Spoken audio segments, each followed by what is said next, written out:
Hey, are you still waiting for SILKSONG? Are you annoyed that both Nintendo and Xbox didn't have a lot of footage in their Direct and World Premiere? Awesome, me too. Hello there, my name is Enchanted and welcome to Rusted Moss. I discovered this game a while back due to Fireborn's Metroidvania video, and ever since I have been making a blind series playing it. And since my old videos aren't the best, I'm just going to make this the final time I'm going to recap. If you've seen my old videos or you just want to get to the killing of bosses, then please use this timestamp.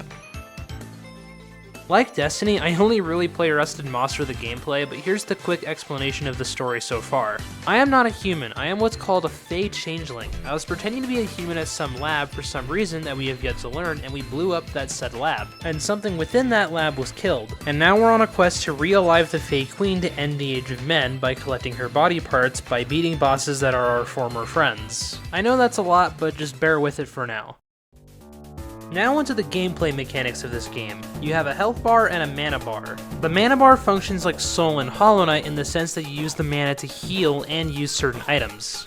In terms of weapons, so far I have a rifle, pistol, and grenades. And in terms of abilities, I have a grappling hook that functions like a bungee cord, and I have a Super Mario 2 super jump that I can only use on grass.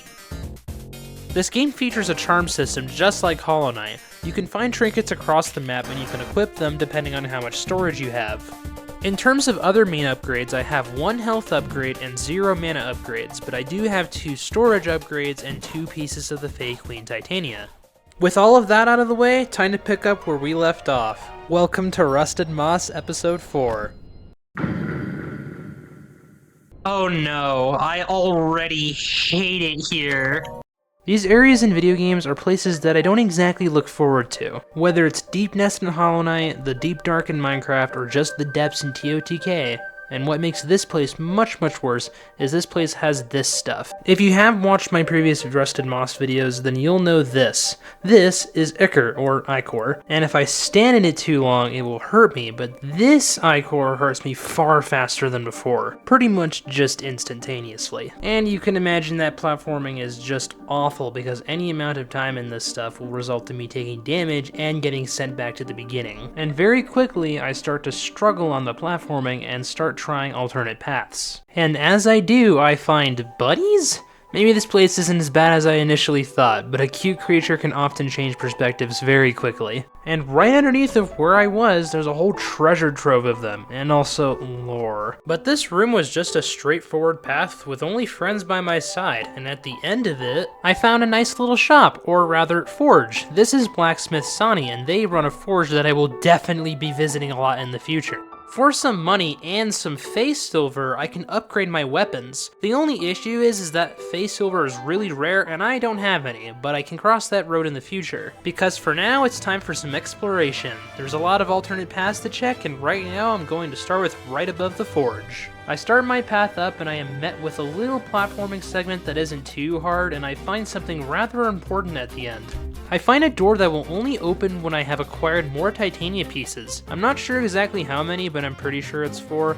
But when I try to ascend further, I hit a roadblock, so time to try somewhere else. So now I'm going to try the path to the right. And at the end of another filler room, I find a neat foggy area that has water in it. We haven't encountered that before, so that's pretty cool. When I continue further, I find a path downwards and a path forward. I try forwards first and find it's locked, and I probably need to try the downwards path first, so that's what I do, and I find a little underwater area. I actually really like underwater areas in video games because they're really chill, and this is no exception. But that doesn't mean they're not challenging. This cloud guy shot a giga beam from the sky that made it a little bit harder to get to the next room, but not nearly as hard as what I have to do later. It doesn't take long for me to find myself behind the locked door and permanently unlock it and continue forward. And why do I hear boss music? What's gonna happen? Oh, what the heck is that? Oh my god. Oh! What are you? Yep, alright. Yeah, that was fast. This is Jeff. Jeff is basically a bullet hell for my nightmares. He is unkillable and fights through the power of Oppenheimer.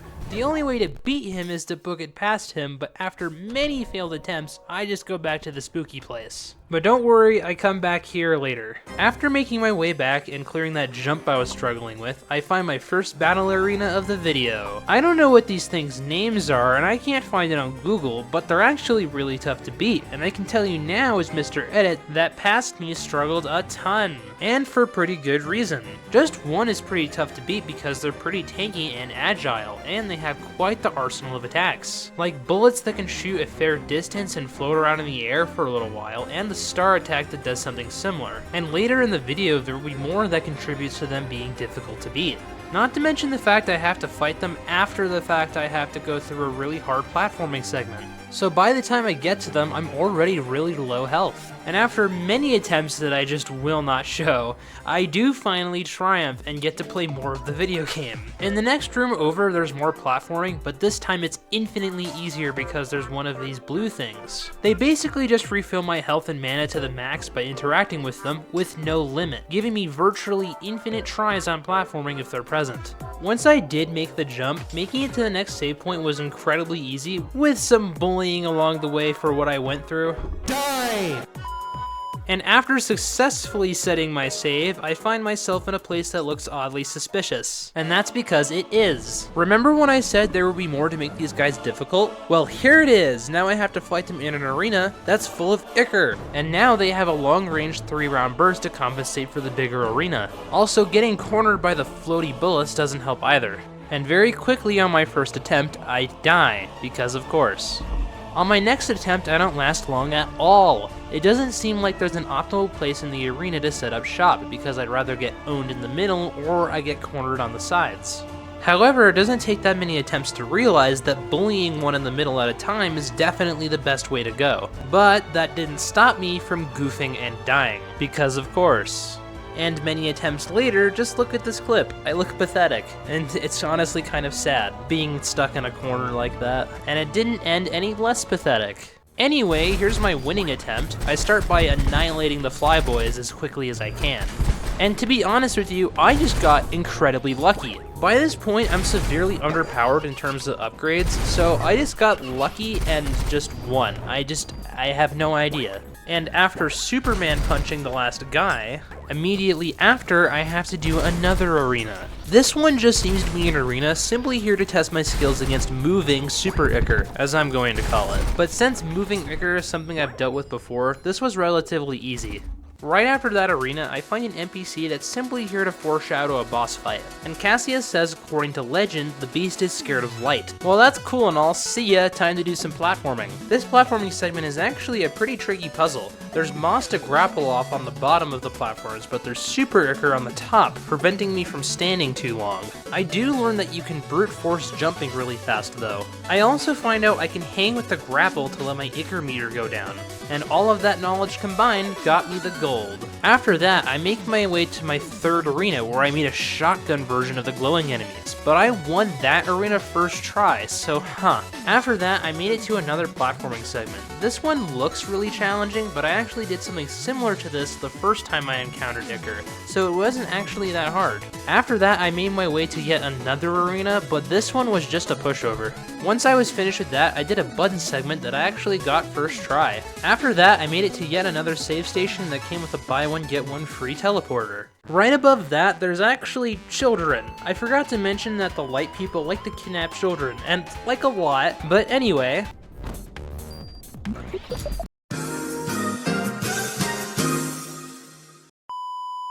The final light enemy that I'm pretty sure is just another Fae. This one possesses the ability to lock onto my position and shoot me anywhere on the same screen. They also have a couple other attacks, but they're still not nearly as hard as the first version I thought. That's because, like the shotgun enemy, their attacks are just very easily avoidable. The shotgun enemy barely has any range, and the sniper takes forever to lock on, and their ult attacks aren't that interesting either. Later, I found foreshadowing. Cassius said the beast that dwells in this region is afraid of light, and I just found a machine that can make some. I can't move it, but I have a funny feeling I'm close to that beast. After that, I found a room with a lot of moving ichor in it, and at the end of that room, I found some face over. 1 down, 3 to go. Then I found my first trinket of the video, Cleansing Charm. This trinket allows me to survive in ichor and water for longer, which is honestly huge. After that, I entered a room that has light emanating from it. To this day, I have no idea what this room's purpose is, but it might be important in the future. Oh, little children walking with nasty spells and guns. Or is it yellow coat with instructions? This place is mine. Mine? Why do you come into mine? I'm not sure what you mean by that. Oh, okay, open query. Do you fear the dark? No, I don't. Here we go! As usual, the boss fight opens very quickly. The boss uses ichor as a projectile, making that trinket I got earlier extremely useful. This boss fight functions very much like a bullet hell in the sense that you spend most of your time dodging, but it doesn't take long for me to find the boss's weakness that was foreshadowed earlier. Like a gamer, the second this thing hits light, it becomes completely defenseless, allowing me to rain hell on it while the lights are still on. But I can't use the same generator twice, which means I'll need to find a different one. There it is. Eat lead, you son of a gun. However, its defensive phase isn't exactly easy either, because it will run away from me until the generator runs out, and when it does, I'm the one who's completely defenseless, making a game of cat and mouse. And once I got very close to a presumable second phase, I died, because of course. On my second attempt, however, I did make it to second phase, and it's basically just first phase but more. The boss gains way more firepower and its defensive phase is way faster, making tracking it down and dealing damage far more difficult than before. So now I'm doing much less damage in the time I'm given to attack, and then it's its turn. After the fact, it's all the way on the other side of the arena, but I do figure out there are a couple generators that are very close to each other that I can camp, making this boss fight more patient than it is difficult. That's only if you count the defensive phase though. During the offensive phase, its ichor is still very challenging to avoid. While in defense, it also spawns tiny little orbs of ichor to prevent me from following it that I didn't notice and I died. It's also extremely bouncy, so hitting it in enclosed spaces ain't too easy. But if you can predict where it will bounce next, you can get a lot of damage. Oh, that's it! Yes! Die! Oh, that took forever. Oh, and I get another piece of titania for that. Yes! I think that's piece number 3. That's pretty cool, and I got an achievement for it. Awesome. Wait, before you go, I know that was the boss for the video, but there are a couple other things that are important that I need to share. Like, I found this little area. Clearly this is a one-way exit to an area I haven't discovered yet, but I'm sure it won't be long before I make my way there. And after a very annoying platforming room, I find my first ever magic upgrade. I also did a room where I needed to climb with snipers targeting me, but my reward was another piece of face over. I also found an item upgrade that allows me to use more trinkets at once. Come on, please work. Finally. What's this? What is that? Oh, please tell me it's a new gun. Please tell me it's a new gun. It's been so long since I've got a new one. Yes! I got a shotgun! Finally, the last gun I got was in like, what, episode 2? Finally.